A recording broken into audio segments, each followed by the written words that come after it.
Welcome to the Learning Jam Club podcast. I'm Amanda, your host, a learning experience designer who's worked with companies like Canva, Shopify, and Netflix.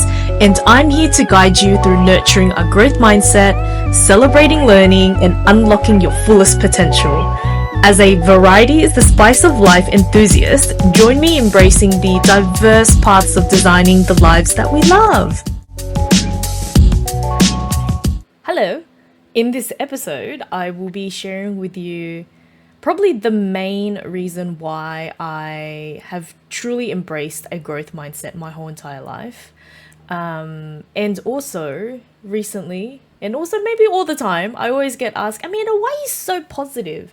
I'll tell you why I'm positive. It's because something happened to me when I was really, really young that completely shifted the way that I see life and how I view life.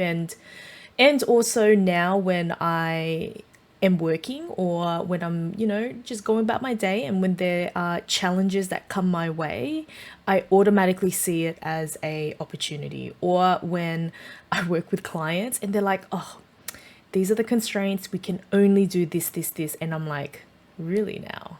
Challenge accepted.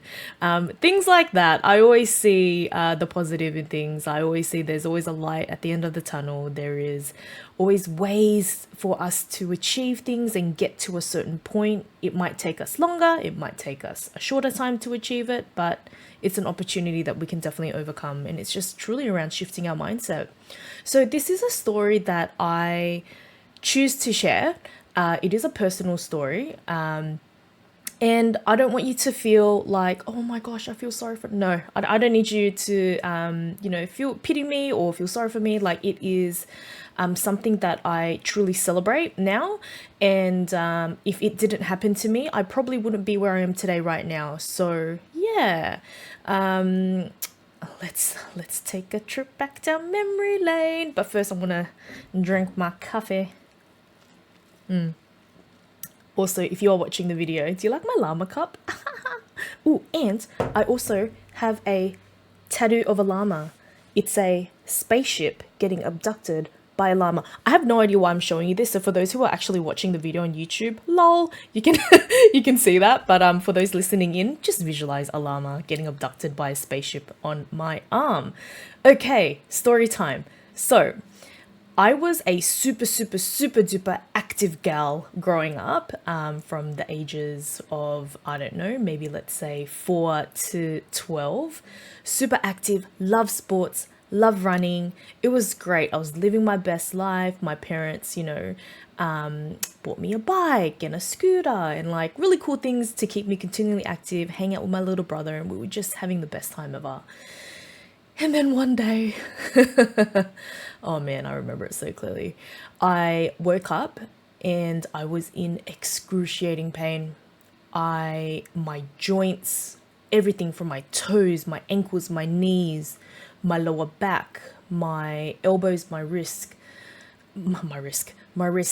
I was just in a lot of pain and I was screaming and I was crying. I didn't know what was going on. I couldn't move. And so my mum ran in. She's like, oh my God, what's happening? Like, I don't know, Mum, I can't move. And so we called the ambulance. She called the ambulance and I went to hospital. And so, yeah, my whole entire life changed that day. When I went to the hospital, they did some blood tests on me. And then the doctor came out and I was still in pain. They gave me, some Panadol and it didn't really do much. And then I was just listening. I'm 12-year-old listening like, what the hell is going on? I want to go back to running. I have a carnival next week. I just want to go and be free and wild. And the doctor said, Amanda. I'm like, yes. Your rheumatoid markers are quite high. And I'm like, what does that even mean? I have no idea what that means. And my mum's sitting there dumbfounded as well. She's like, what? And he's like, oh, we think you have rheumatoid arthritis. And I'm like, what the heck is that? I have no idea. And my mom's like, huh? And so he was explaining to us that it's a autoimmune disease. And I'm like, what is happening? So he referred us to a GP close to me, just a general practitioner. So I went back and then my mum and I were like, okay, let's go figure this out. And I'm I went back home and I started Googling. I'm like, rheumatoid arthritis, rheumatoid, autoimmune disease, what is this? And I went down a spiral as a 12-year-old. I'm like, oh my gosh, what is happening? And so after a few doctor appointments, I officially found out that I was diagnosed with juvenile rheumatoid arthritis, a autoimmune disease. And for those who don't know what that is, it's just suddenly one day my immune system has decided to attack itself. That's exactly what it is. So that explains the excruciating pain. And for those who, I know people that have autoimmune disease, it is quite common nowadays, or those who know people who have rheumatoid arthritis, inflammation of the joint. Visualize this. It's like your joints, two of your bones just grinding and rubbing against each other. Like, that's the pain. That's the best way for me to explain it, because it was freaking painful and it was the worst. And so my journey of self-loathing, just hating myself and hating life and questioning life began as a 12-year-old. And I also was starting high school as well. So, wanting to make new friends, and I wanted to be normal. And from that day on, I didn't know what normal was, because I wasn't normal. I wasn't able to do the things that other kids were able to do. I wasn't able to ride a bike again. I wasn't able to even walk, put on my clothes. Showering was difficult. Opening the fridge was fucking painful. Just anything that required me to move was painful. And that period of time in my life, I was just a young girl wanting to just be happy and make friends and live my life. But no, I then became so, I felt like I was the victim. I felt like the world was completely against me. I felt like, why was this happening to me? I felt like I didn't even start my life yet, and this has happened to me. So it was a long journey of lots of doctor's appointments each week, lots of medication. Yuck. Moments of my life in high school where I would confide in my friends. I have this very clear memory, and I thank her for this, because now when I get hit with situations like these, I can navigate it very, very well. So nothing really phases me at the end of the day right now. But I remember I was probably like 13, and I confided in a friend. I was like, I just want to let you know that I have rheumatoid arthritis. And she's like, what's that? She's like, and I'm like, oh, it's an autoimmune disease. And she's like, a disease? And I'm like, yeah. And then she went home and then she told her parents. And, I felt really good sharing something so personal to this friend, right? And she comes back to me the next day and she's like, we can't be friends. And I'm like, what? We can't be friends because you have a disease and my parents said that arthritis is contagious. And I'm like, bitch, it's not fucking contagious. But me as a 13-year-old, how do I converse with another 13-year-old to explain that an autoimmune disease is not contagious? So I'm just like, fine. So incomplete, distraught. Oh my gosh. Wow, problems of a 13-year-old, right? But throughout my high school years, it was a difficult time for me, just navigating school. And also my parents, I grew up poor. I didn't, really appreciate the things that my parents, tried and do for me. So I was born and raised in Australia, and my parents did the hard yard. So I know I'm privileged in that sense, where my parents did all of the hard work. They, left Vietnam to come here during the Vietnam War. So they escaped by a boat to come to Australia to create a beautiful life. And they didn't speak English and they just learnt their skills. So you know what? Majority of my growth mindset and the way that I view life is definitely because of my beautiful and amazing parents. So love you, mommy and daddy. But moving on through to, my parents, I remember each week when they would earn their wage, they would allocate probably 60-70% of that for my medication. And me being a little shit that I was so rebellious. I can see why. I'm a rebel my whole life. I refused to take my meds. I hated taking the medication that was given to me. It was made me feel like crap. I didn't like it. I was dreaming that out there has to be another way. There has to be another way, and I can't just be living off medication my whole life. So now I'm going to share with you the moment that changed my perspective on life. So for about 5 years, I was going through, I was seeing specialists, but these specialists didn't specialize in juvenile rheumatoid arthritis. So I was the youngest patient, so 13, and the eldest patients was, I don't know, in their 80s, 90s, because you usually hear rheumatoid arthritis or anyone with arthritis, they're very, very old. I want to give you some fact bombs later, because that really surprised me. And even through people that I knew, they were like, "Oh, arthritis, but you're so young. Why do you have arthritis?" I'm like, I don't know. Ask my immune system. And so I finally, after 4 years of a wait list, going on to see a juvenile rheumatoid arthritis specialist, Dr. Jeffrey Chaito. He's a renowned doctor that really helps children with arthritis. And I didn't know that. And so finally, I got to go to my first ever appointment with this famous doctor. And I'm like, ooh, ooh, ooh. My mum was just dreading, because she's been on such a journey with me, taking me to appointments, skipping days at work to really help me feel better and get better. And at this point, the meds that I was taking, I had kidney failure as well. There was a moment where I was in hospital for 2 weeks because it was just too much for my little Amanda body. And it was just too harsh. My hair was falling out. I was on the same medication as patients who had leukemia. So that took a toll on my body. Inside, I just knew there had to be another way. And you know what? So it was so sad because at that time in my life, even though I was, a teenager, all I could think about is, I am so scared to have kids, because if I have a kid and they have rheumatoid arthritis because of me, I wouldn't be able to live with myself. So yeah, it's pretty tough things to think about at that age. And not a lot of people at that age would be thinking about those things, but I did. And I promised I wouldn't get emotional. What? It's meant to be a learning story. Okay. Yeah. So after that, I finally went to my first appointment, and I was sitting there and I was feeling like, ugh, another doctor's appointment, moping, and my mum was sitting there just pretending to flick through a magazine. She didn't realize then what a magazine was. She was like flicking through, trying to kill time. I'm trying to watch TV. And then I looked over to my right, and there was a little baby, and she was probably like 3 to 4 months old.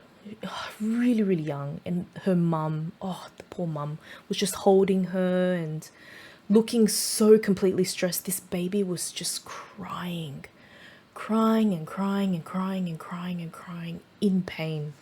I thought that she was in pain. I didn't know. I think at that moment I was still processing what was happening. I was like, it's a juvenile. Juveniles are under 18. Why is this mum here? This mum looks like she's in her, mid-20s. It didn't click to me at that moment that this little baby had the same thing that I did. So I was still processing, and I was like, Mum, do you think the baby has rheumatoid arthritis too? And my mum was like, could be, maybe. And I'm like, ooh, okay. So then I was processing that in that moment. And then I finally got in to see Dr. Jeffrey Chaitao.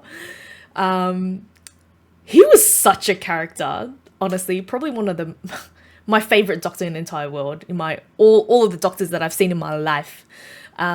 He had the most cutest bow tie. It had so many cute little animals on there. His office was just clustered with beautiful, just pictures of like animals and happiness and joy, and it was like magic. I was like so excited walking in there as like a 16, 17-year-old. And he was like, Amanda, how are you? And I'm like, oh, well, I feel like this, I feel like that. And it was actually quite nice because I always had my mum with me. in my appointments, but he asked my mum politely to just step outside for a bit, so that he could talk to me. And then I could be really honest with him, because I was like, I'm really worried. What if I have a daughter or a son in the future and they have arthritis and they'll be in pain? And why is it me? Like, why do I have rheumatoid arthritis? La la la. And I'm like to him, does that baby out there have arthritis too? And he's like, Amanda, yes. And unfortunately, and he was like, he was educating me in that moment too. He was like, unfortunately, these autoimmune diseases, sometimes, 1 in 6,000 or 1 in 300 people, it just unfortunately happens. And it just, something in our immune system just sparks this thing that creates this autoimmune disease. And I'm like, huh, okay, makes sense. And then I was like to him, so what about that baby? And he's like, yeah, there's babies, and there's even babies, infants inside, the mum's belly that can potentially be diagnosed with rheumatoid arthritis. And I'm like, what? And he's like, yeah. And all the medication that you're taking right now? And I'm like, yeah, that baby out there is on the same thing as you. And I'm like, what? Honestly, in that moment in time, I stopped feeling sorry for myself.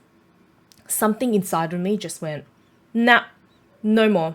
Like, Amanda, stop it. Like, there are more unfortunate things that are happening to other people out there in the world, and you are still breathing. You are, able to walk-ish. You are capable of, doing things in your life and choosing the way that you want to design your life and choosing the way that you design to show up every single day.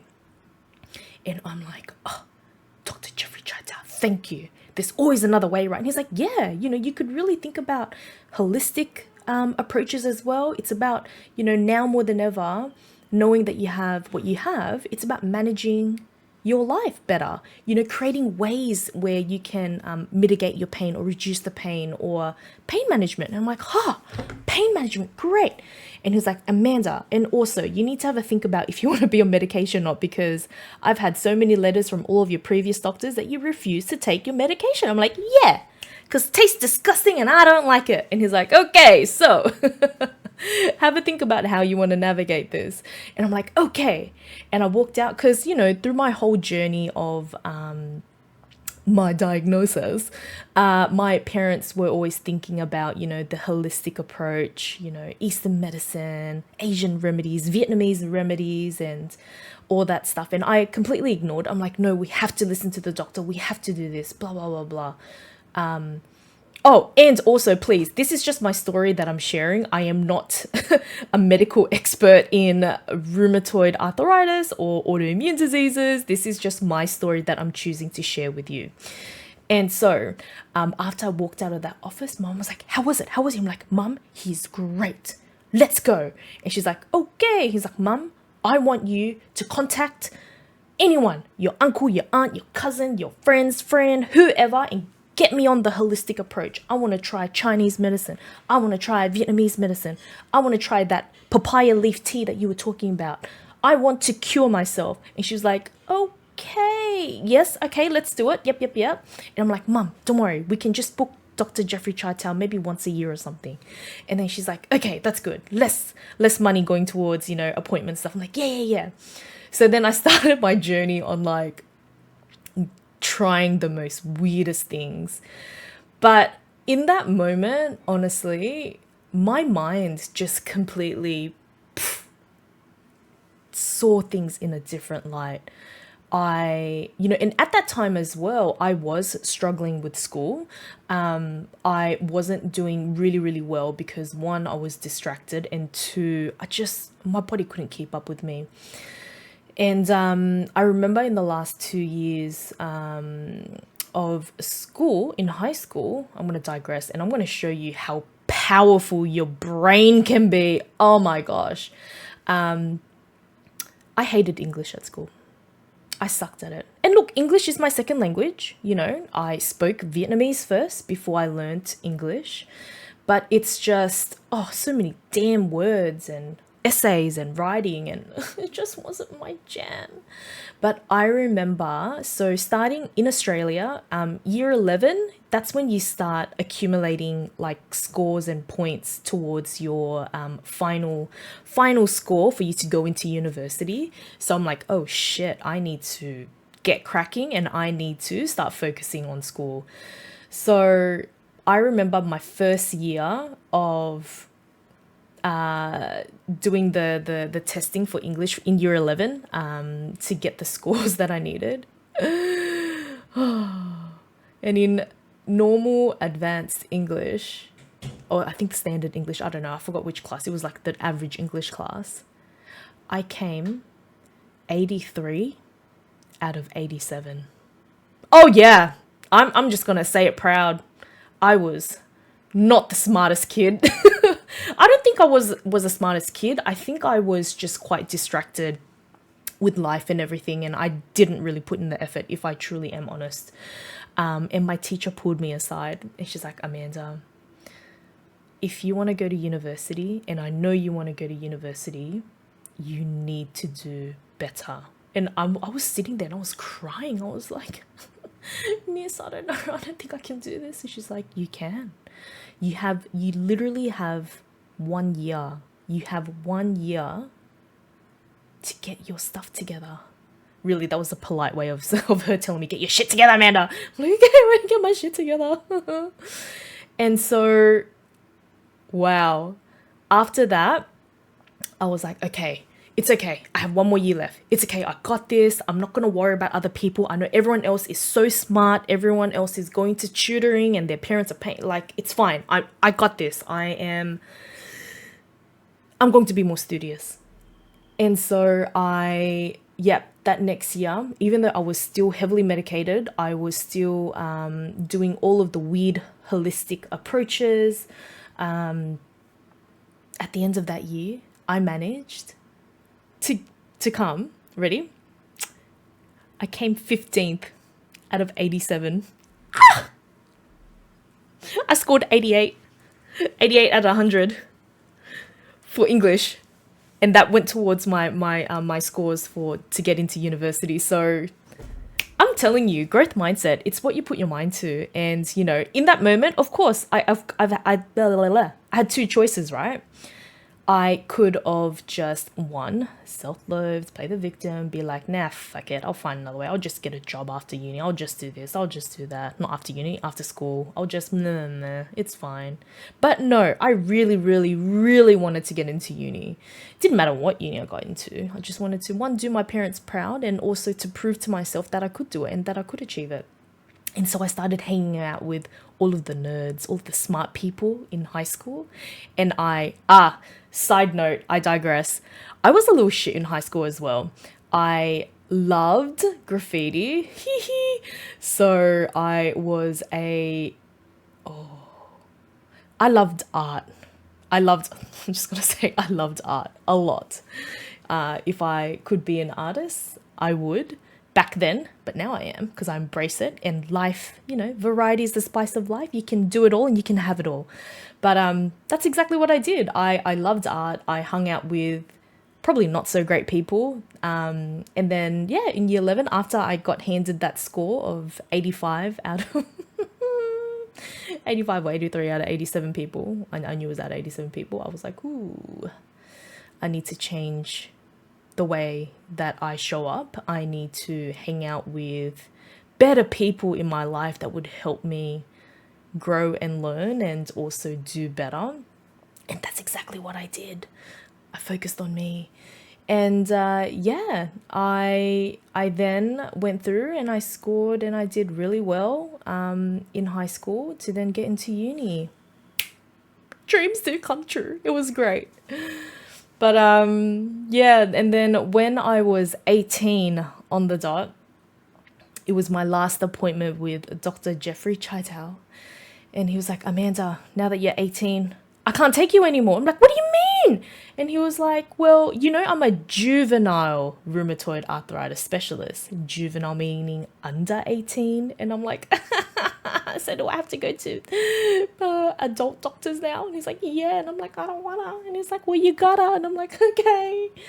And then, yep, more doctor's appointments. Nothing really helped. When I was 20 though, I made a conscious decision to completely go cold turkey. No more meds. I was like, I refuse it. Nah, I don't want it. I don't want to do it. Not because of the money, not because of this. It just wasn't helping me. And then I stopped. So I'm very proud to tell you that I have not taken any meds for the past 12 years of my life. And I feel freaking great. And now I also know that my body reacts to stress. What? Who would have thought? Stress. Ha ha ha. So look, that was, the story that I wanted to share in the past, and how that really shifted my mindset to embracing challenges, to embracing setbacks in my life. Nothing is impossible. Everything is achievable. And even if it takes you longer, you'll get there eventually. Like, for me, challenges of, even like salary, earning a certain salary. I was like, young Amanda, I remember when I was probably like, maybe in my early 20s, I was like, oh, one day I want to earn 6 figures. And when you finally earn that 6 figure or that salary that you want, it's so rewarding because it feels like you've accomplished it. Even if it's taken you, 3 years, 5 years, 10 years, that feeling is just great. So celebrate it. I'm all about celebrating those small wins. Even if it's just a little pay bump that gets you closer to the 6 figures, celebrate it, because it's going to stack up and it's going to compound. And so going back to my point of, embracing all of your oddities, embracing all of the little quirks that you have in your life, whether it be in your physical body or your life, your mindset. Like for me, my arthritis now, I don't ever label myself that I have an autoimmune disease. I'm just Amanda with experience in having an autoimmune disease. But now when I am stressed or when I try to hide my stress, my body attacks itself. And, I can't stress enough how important it is to really take care of yourself, because, my friends, you can be soaring so high in the sky. You can be getting all of these recognition, doing so well in your life, earning millions, schmillions, or 100,000s. But if your life and your health is not there, you can't enjoy it truly, because you're thinking of, do you have pains and all that stuff. But anyway, you don't have to listen to me about that. That's just my advice. I always say health is wealth as well, But now when I try to lie to myself and say, I'm not stressed, I'm fine, there's a little pain in my back, but I'm just going to ignore it and continue on my day. I'm going to share with you a quick story. Another one before I end this episode of my growth mindset.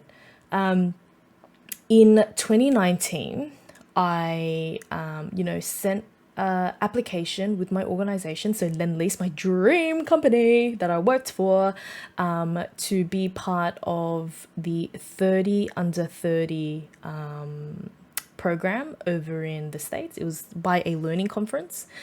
And I honestly didn't think that I was going to get it, because there were people from Twitter, Facebook, like all amazing 30 under 30 learning leaders around the world joining this conference. And I'm like, I'm just Amanda from the land down under, little girl just working her way through her career.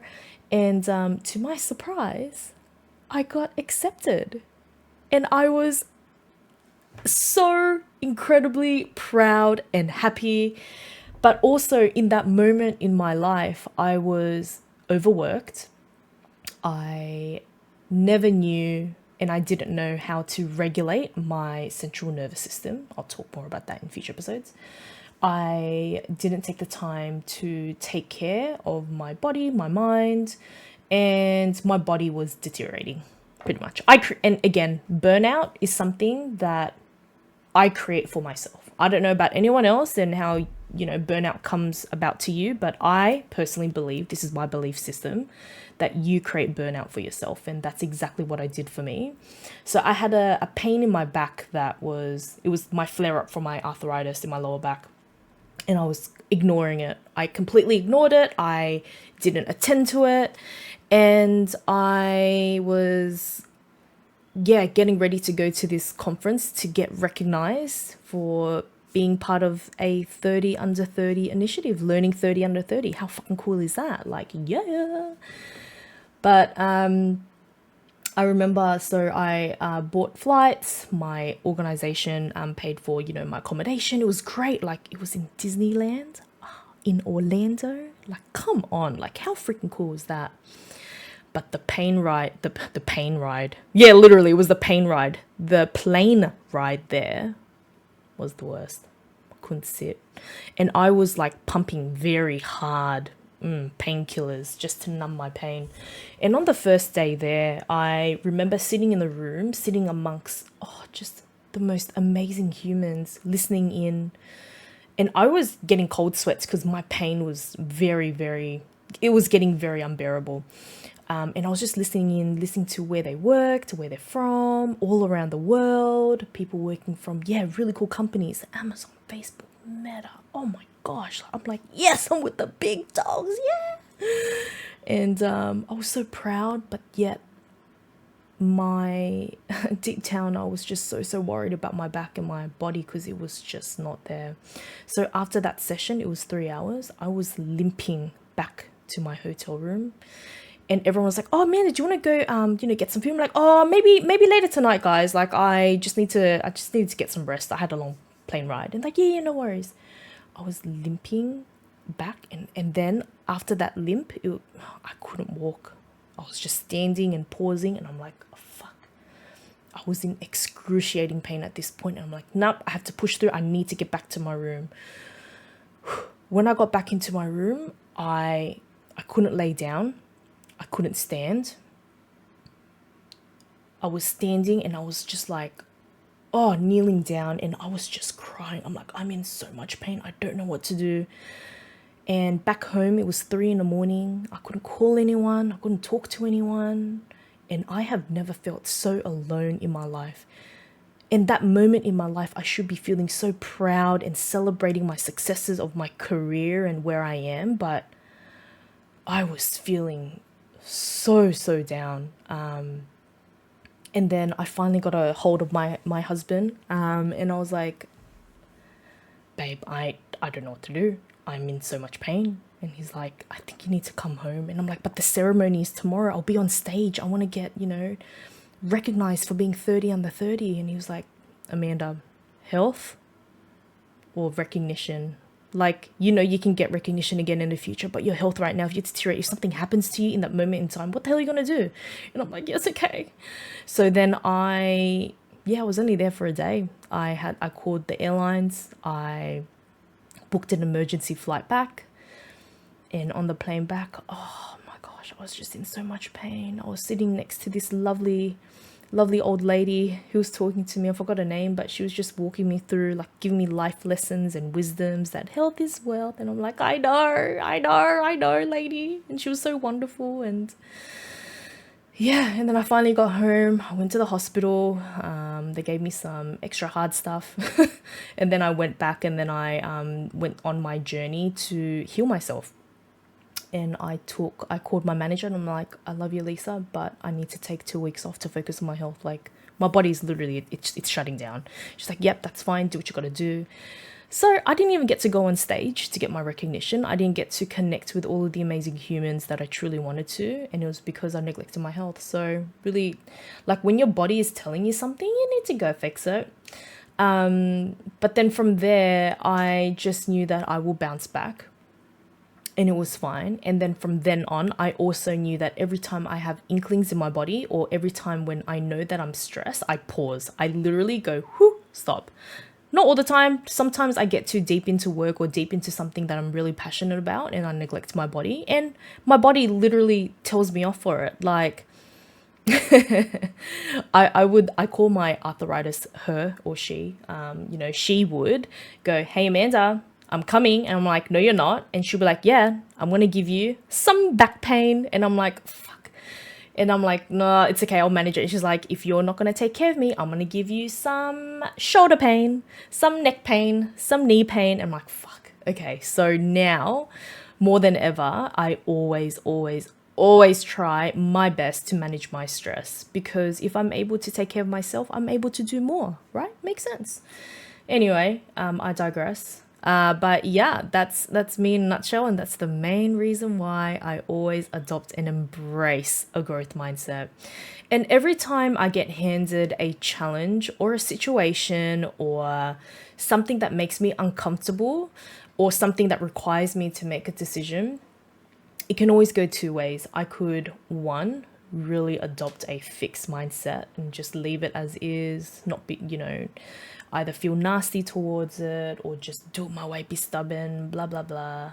I could operate there, or I could operate on, really embracing the challenges and, all of the setbacks as an opportunity for me to grow and learn. So yeah, that I learnt recently when I was at Canva is called the growth mindset continuum, the mindset continuum, because I did not know how to label why my brain would just shift from left to right all the time or back and forth. And sometimes I deal with things with a fixed mindset and sometimes I deal with things with a growth mindset. But now more than ever, I'm always operating on, okay, this is the situation that's happening right now. Where am I right now on this continuum? I'm currently sitting at the low fixed mindset. How can I move from a fixed mindset to a growth mindset? What are the steps? What are the things that I need to do to help see this challenge, this setback, or this situation as an opportunity for me to grow? And it's helped me so much in my life and in my career. The way that I deal with humans, the way that I deal with work situations, life situations, personal situations. Everything, there's always a light at the end of the tunnel, and know and trust yourself that you can overcome anything, even if you put your mind to it. And yeah, you got this. You absolutely got this. And I'm going to end with something that really, gave me some perspective is, if we can strive to be 1% better every single day, you'll be able to compound that in a year to 365%. That just means that you've leveled up 365%. So rather than forcing yourself to level up and grow and learn something, at full capacity right now in this moment in time, just break it up. If you want to level up, learn a new skill, or, create more behaviors and different mindsets for you to achieve your goals, do something that will contribute that 10 minutes a day, 30 minutes a day. You don't have to do 10 hours a day on focusing on developing a skill. You can break that up in 2 weeks, because in 2 weeks, you'll be able to learn that new skill and be more proficient at it. So yeah, adopt the growth mindset. I want to talk more about the mindset continuum in future episodes. I think it's probably going to base off the whole podcast, to be honest, just having that awesome mindset, because having that growth mindset really has helped me achieve things in my life, helped me achieve the goals that I want, the tasks that I've set, and also overcome all the damn challenges that come my way. But I also use it quite a bit for work as well, when I'm working with clients or teams, when we're trying to pivot and move into a new space, or when we're trying to solve problems and challenges together. It's always an opportunity. Okay, well, that's it. That's enough from me. I hope you enjoyed this episode. Peace. Bye.